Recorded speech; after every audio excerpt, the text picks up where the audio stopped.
कुछ घटनाएं सिर्फ घटना नहीं होती हैं, बल्कि वो घटनाएं आपको सोचने पर मजबूर कर देती हैं कि वाकई में इस दुनिया में कैसे कैसे लोग हैं, और आपको यह सोचने पर विवश होना पड़ता है कि क्या वाकई में हम और आप सुरक्षित हैं। सिवान का एक मामला, जहां पर 10 रुपए का गुटखा मुन्ना यादव नाम का एक दिव्यांग व्यक्ति, जो व्यक्ति अपने पैरों से चल भी नहीं सकता, उसकी पत्नी भी दिव्यांग है, वो अपने गुमटी में 10 रुपए का गुटखा उधार देने से मना कर देता है। तो 2 व्यक्ति आते हैं और अपनी मोटरसाइकिल रोककर उसको गोलियों से भूनकर वापस चले जाते हैं।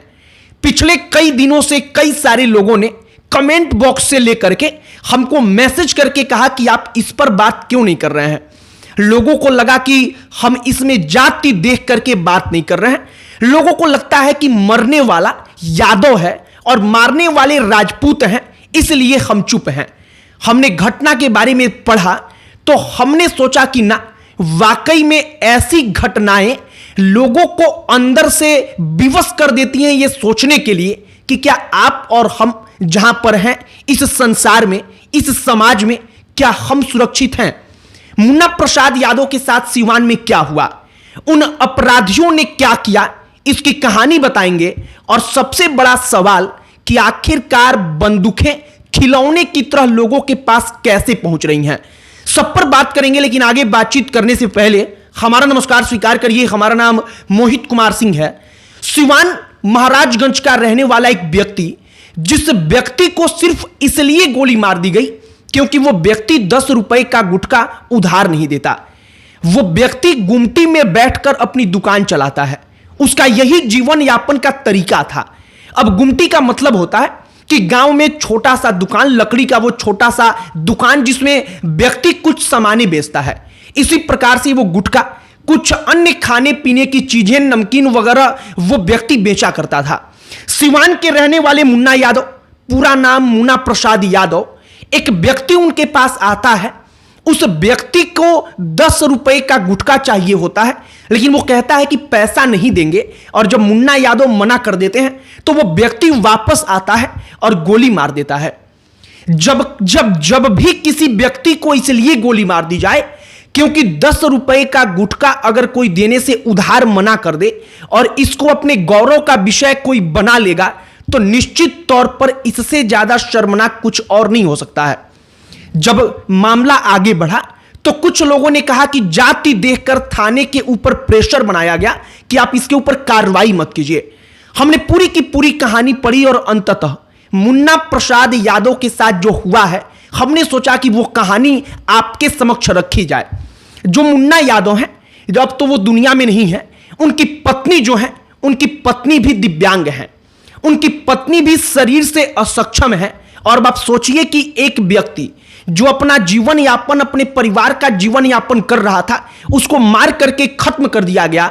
और तमाम अब प्रशासनिक शक्तियां, तमाम लोग जो हैं, अब वो कायदे और कानून की बात कर रहे हैं। लेकिन एक समाज के तौर पर हम और आप कहां जा रहे हैं, कहां जी रहे हैं, सबसे बड़ा सवाल यह है। एक और बहुत गंभीर सवाल है कि बंदूकें खिलौने की तरह पूरे के पूरे बिहार में उपलब्ध कैसे हैं। मसलन बंदूकें मानो कि खिलौना है। जैसे मेला में कोई बच्चा मेला घूमने जाता है, वो 10 और 20 रुपए वाला बंदूक, खेलने वाला बंदूक देख करके जिद करता है कि वो बंदूक खरीद दीजिए।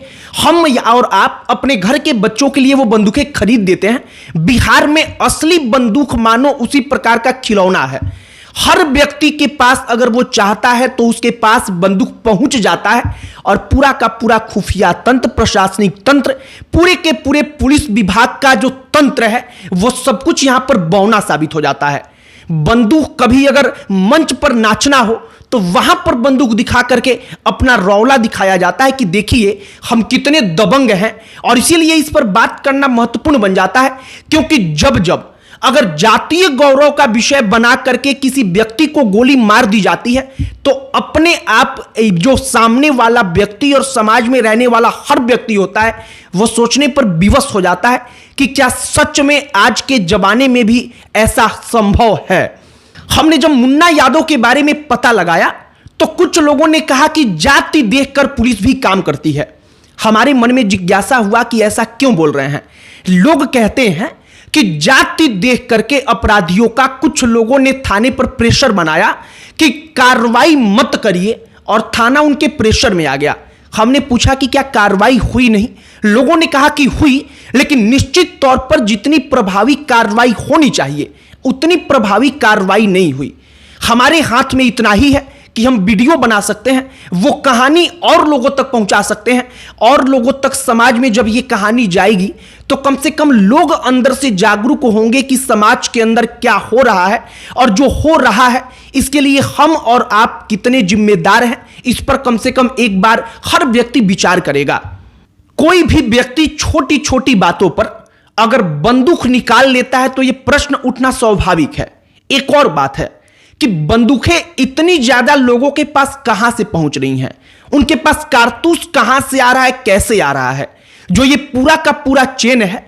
आखिरकार बिहार पुलिस, बिहार की इंटेलिजेंस, वो तमाम लोग मिलकर के इसको रोक पाने में असक्षम क्यों हैं? आखिरकार इनके सामने वो बौना क्यों हो जाते हैं? बंदूकों का उदाहरण आप देखिए, अगर कोई व्यक्ति ऑर्केस्ट्रा में डांस करने के लिए जाता है तब भी उसको लगता है कि रुतबा दिखाने के लिए हमको अपना बंदूक निकालना पड़ेगा, वो बंदूक निकालता है। कोई व्यक्ति अगर स्टेज पर चढ़कर किसी ऐसे ही गाने पर डांस कर रहा होता है तो अपने आप को गैंगस्टर दिखाने के लिए बंदूक निकालकर 2-4 फायरिंग कर देता है। ये पूरे के पूरे बिहार की कहानी है। और उसी बिहार में किसी दिव्यांग व्यक्ति को, जो ठीक तरीके से चल पाने में भी सक्षम नहीं है, उस व्यक्ति को अगर कोई सिर्फ इसलिए गोली मार देता है क्योंकि 10 रुपए का गुटखा वो उसको उधार नहीं दे रहा था, तो यह प्रश्न वाकई में बड़ा गंभीर और बड़ी भयावह है। आप इस बात का अंदाजा लगाइए कि वाकई में उस एक इंसान को क्या ऐसा लगा होगा कि हम सिर्फ 10 रुपए का एक गुटखा उधार नहीं देंगे तो इसके बदले में मेरी जान चली जाएगी। एक और बात आप समझिए, जो मुन्ना यादव के साथ हुआ वो बड़ी भयावह स्थिति है, लेकिन हम और आप चूंकि इस प्रकार की खबरों को रोज देख रहे हैं, रोज सुन रहे हैं, हमारे नित्य जीवन का ये काम बन चुका है कि हम रोज ऐसी 10 खबरें पढ़ रहे हैं, तो इसीलिए अब हमें और आपको लगता है कि ये तो सामान्य बात है, ऐसा होता रहता है।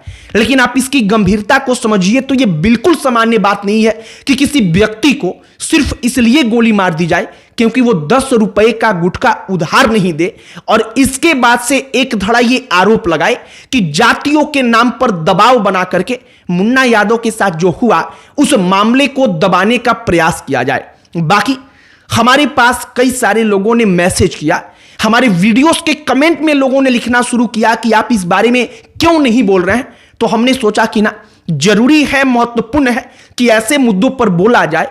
और ऐसे मुद्दों पर बोला जाना इसलिए भी जरूरी है क्योंकि उन लोगों का मनोबल टूटे जिन लोगों को लगता है कि 5 रुपए 10 रुपए के गुटखे के सामने किसी की जान की कीमत छोटी है।